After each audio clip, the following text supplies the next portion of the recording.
Big news, Jet fans. Jamien Sherwood has been re-signed by the New York Jets. He does not reach the market, as Adam Schefter is reporting that the New York Jets and Jamien Sherwood agreed to a return on a 3-year deal for $45 million with $30 million fully guaranteed.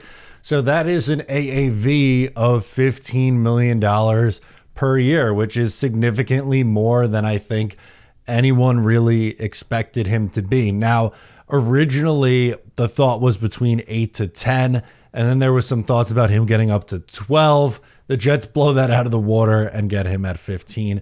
That's just how free agency goes, and the Jets are banking on Sherwood to continue to get better. He is young at just 25 years old, an ascending player. It's not like you are going out in free agency and cherry picking a 29-year-old linebacker off of a different team. The circumstances are a little bit different than, like, for instance, the CJ Mosley contract. We'll talk about CJ Mosley in a second because he does factor into this decision for the New York Jets. But it's different because it's a homegrown, developed guy. The Jets drafted Jamien Sherwood, 4 years ago now. He was a converted safety to linebacker, and to his credit, he got better year over year. The last 2 years, I think, were the most impressive. Obviously, this past year, we'll get into his numbers in a second. And it was the first time in kind of a full-time role. But he had to fill in more in 2023, and that's when we started to see signs of, all right, this Jamien Sherwood guy can play a little bit. And it's the first really big move outside of letting Aaron Rodgers and Devontae Adams go. It's the first really big move that we've seen from Darren Muji and Aaron Glenn.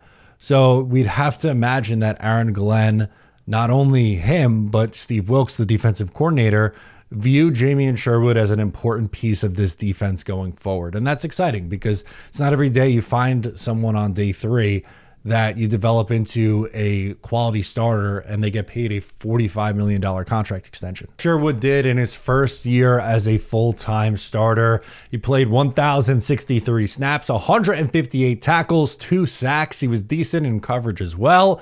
94.8 passer rating allowed with 2 pass breakups. Some of his best games were against Seattle and Buffalo and Tennessee and Minnesota. Those are the 4 games that stand out the most to me. But again, just happy for a guy that the Jets took on the third, on day 3 in the draft, a later round pick that took a little bit of time, but they got him to a point where he got paid a decent amount of money to be one of the league's better linebackers. And at 158 tackles, he proved that he was a really good linebacker for you a year ago. And now we have to talk about what this means for the rest of the position group, because with Jamien Sherwood getting a pretty big bump, Quincy Williams has got to be a holdout candidate. Quincy's getting $6 million a year.